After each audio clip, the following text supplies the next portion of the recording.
situation to where they might not even have enough money to sign their first round pick if they give Kelsey Mitchell a max contract. We got to break this down. Welcome to Keep the Vision. Make sure you like, comment, subscribe, share the channel, hit that bell notification to hype the video.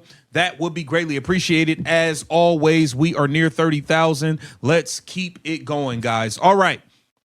So obviously, the new CBA rule. That's the reality the Indiana Fever are facing right now. One bad signing doesn't just hurt your team, it could completely dismantle the supporting cast around Caitlin Clark and Aaliyah Boston. And here's what makes this so complicated. With the new CBA rules, first-round draft picks are now getting $500,000. That's not role player money anymore. That's veteran money. So the Fever have to ask themselves a brutal question. Is keeping Kelsey Mitchell for one season worth losing the ability to even sign their first-round pick? Would be looking to do. I would be looking to core and move Kelsey Mitchell for assets. I believe Kelsey Mitchell is a max contract player. I do believe she is. I believe she can get a long-term max deal elsewhere. I don't believe the Indiana Fever should be the ones giving it to her, but she is too great of a player, too great of an asset to get nothing back in return. That is bad business. That would be a bad front office move. You don't let a star walk out of your door for nothing. You make sure you get something in. He's right. This isn't about emotion or loyalty anymore. This is pure business mathematics. The Fever could core Kelsey Mitchell, which means designating her as a franchise player and controlling her rights for another year. But here's the problem. If they max out Kelsey, bring back Caitlin, Aaliyah Boston, Erica Wheeler, Lexi Hull, and bring in other veterans, they might literally not have enough salary cap space to sign whoever they draft at number 10. Think about that. They could be forced to either trade their pick or let Kelsey walk for nothing. For first-round draft picks is going up so much and absorbing much more of the cap with the pay raise. You're in a situation where, hey, if I'm drafting 8th, 9th, 10th, and I'm not getting an impact rookie, is it worth it? Is it worth me not having a certain veteran level player that can help me win versus me having a rookie? Now, I still think rookie contracts, rookie deals, you want as many talented young players as you can, even though the price has. And this is where the new CBA creates an impossible dilemma. Under the old system, rookie contracts were cheap enough that you could afford to take chances on development players.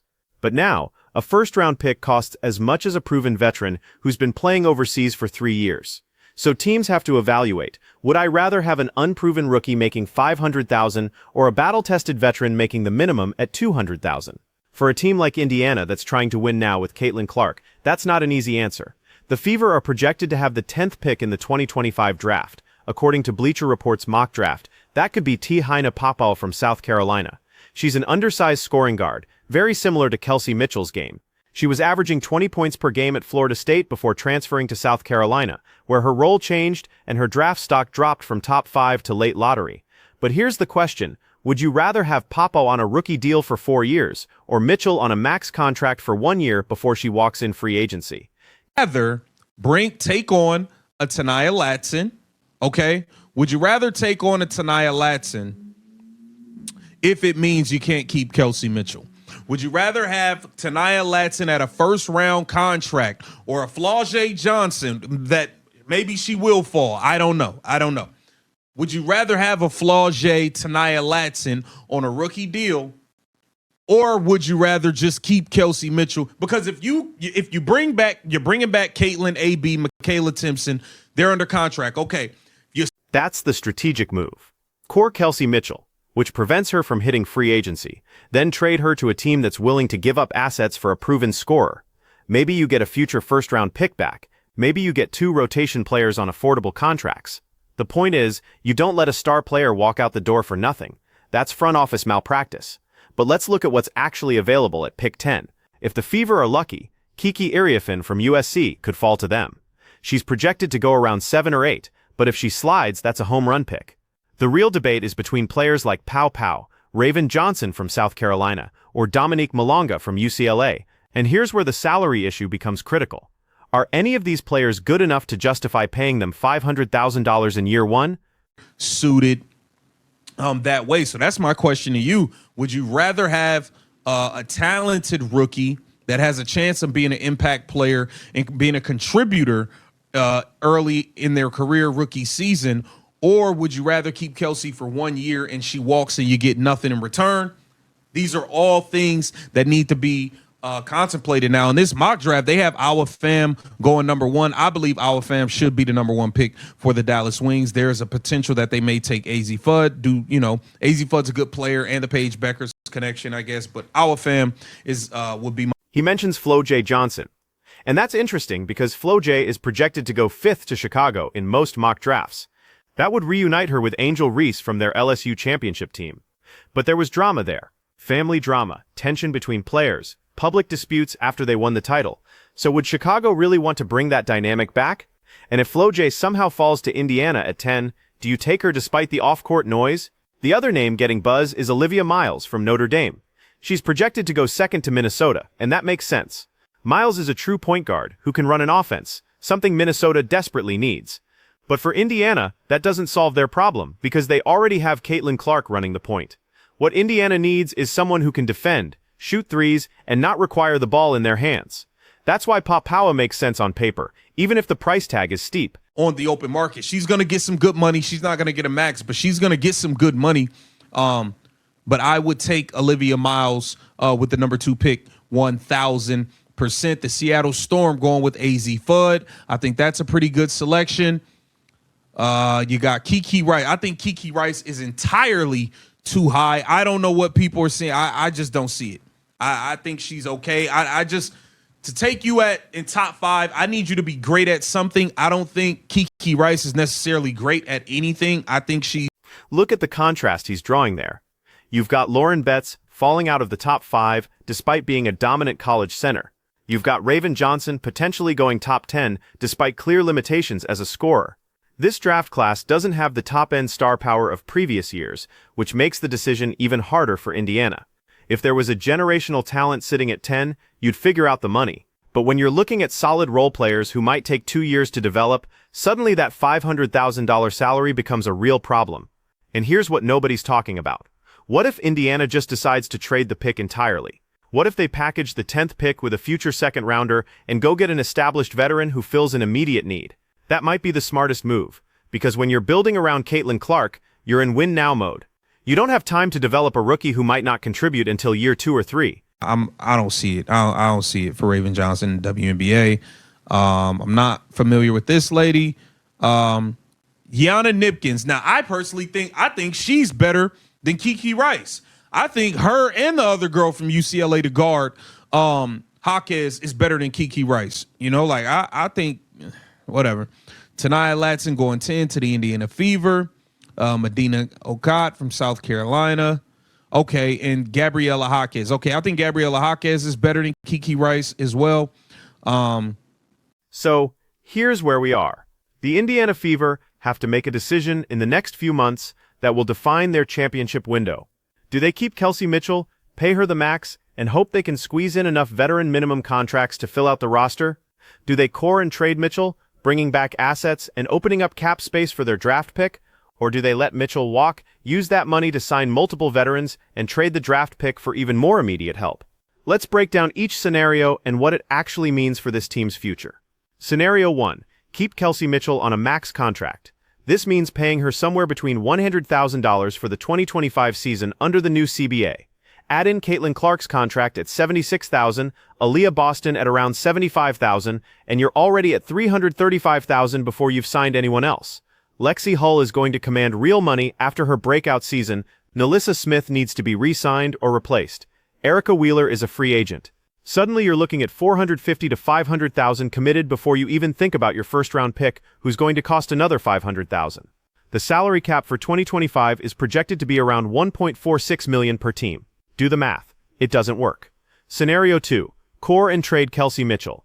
This is the smart business move, but it's also the most controversial.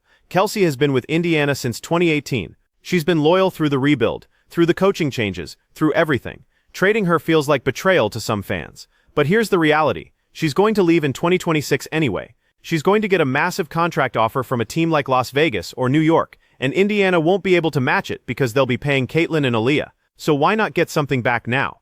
Core her, which gives you control for 1 more year, then trade her to a contender that needs scoring. Maybe you get Dallas's 2026 first-round pick. Maybe you get 2 rotation players on affordable deals. Either way, you're better off than letting her walk for nothing. Scenario 3. Let Mitchell walk and pivot completely. This is the nuclear option, but it might be the smartest long-term play. You let Kelsey test free agency, wish her well, and use that cap space to sign 3 or 4 veterans on team-friendly deals. Maybe you bring in a defensive specialist from overseas who's been dominating in Europe. Maybe you add a 3-and-D wing who can space the floor for Caitlin. Maybe you find a backup point guard who can run the second unit, and then you keep your first-round pick, draft the best available talent, and accept that they might not contribute much in year 1. This is the patient approach, the one that prioritizes building sustainable depth over keeping a star who's leaving anyway. Now let's talk about the draft picks themselves, because this matters. Tithive Papoe is the name most commonly mocked to Indiana at 10. She's a scoring guard who can create her own shot, which sounds great until you remember that Caitlin Clark is going to have the ball in her hands for 30 minutes a game. What Indiana really needs is someone who can defend multiple positions and knock down catch-and-shoot threes. Papoe can do the shooting part, but at 5'6", she's going to struggle defensively in the WNBA. Is that worth $500,000? The other option is reaching for someone like Dominique Malonga from UCLA, who's more of a combo forward with defensive versatility. She's not going to put up big scoring numbers, but she can guard 3s and 4s, she can rebound, and she doesn't need plays called for her. That's the kind of player who makes sense next to Caitlin and Aaliyah. But is she worth a top 10 pick? Most scouts have her going in the mid-teens. And then there's the wildcard scenario where someone like Flau'jae Johnson actually falls to 10. That would be incredible value, but it comes with risk. Flau'jae is talented, no question. She can score at all 3 levels, she's got size at 6 feet, and she's proven she can perform in big moments. But the drama that followed her at LSU was real. There were reports of tension with teammates, issues with her family's involvement, and public disputes after the championship. Do you want to bring that into a locker room that's finally starting to gel around Caitlin Clark? Here's what makes this decision so brutal. There's no clear right answer. Every option has major downsides. Keep Kelsey, and you might not be able to afford your draft pick or key role players. Trade Kelsey, and you're breaking up a duo that's shown real chemistry and risking a fan backlash. Let Kelsey walk, and you get nothing back for a player who's been averaging 18 points per game. Draft a rookie, and you're paying them like a veteran before they've proven anything. Trade the pick, and you might miss out on a future star. But here's what I think the Fever should do. Core Kelsey Mitchell immediately. Don't let her hit free agency. Then spend the next 3 months shopping her to every team in the league. See what offers come in. If someone offers a future first-round pick plus a rotation player, you take it. If the best offer is just a late first-rounder, you keep her for 2025 and trade her at the deadline when contenders get desperate. Either way, you maintain control, and you get assets back. Then with that cap space, you go sign 2 or 3 veterans on affordable deals. You find players who've been overseas, who are hungry to prove themselves in the WNBA, who will accept team-friendly contracts because they want to play with Caitlin Clark. You build depth, you add defense, and you keep your draft pick to add a young player who can develop behind established veterans. The alternative, maxing out Kelsey, hoping everything works out, and praying you can still afford your first-round pick, that's how you end up in cap hell. That's how you waste Caitlin Clark's prime years. Because make no mistake, the window is now. Caitlin is 22 years old, she's already one of the best players in the league, and she's on a rookie contract for 3 more years. That's your championship window. You can't afford to make mistakes. And the biggest mistake would be prioritizing loyalty over strategy. Kelsey Mitchell is a great player. She deserves to get paid, but she's going to get paid somewhere else in 2026, no matter what Indiana does. So the question isn't whether you keep her long-term, because you can't. The question is whether you get something back for her now, or whether you let her walk for nothing later. The Indiana Fever are about to find out if their front office understands that difference. Because in the new CBA era, with salaries exploding and cap space tightening, every decision matters. One bad move can set your franchise back 3 years. One smart trade can accelerate your timeline and put you in championship contention. So what would you do if you were running the Fever? Would you core and trade Kelsey Mitchell to maximize assets? Would you keep her for 1 more year and hope the chemistry is worth the cap hit? Or would you let her walk and use that money to build depth around Caitlin and Aaliyah? Drop your answer in the comments, because this is the most important decision Indiana's going to make all offseason. And whatever they choose, it's going to define whether this team becomes a dynasty or wastes the most talented player they've ever had.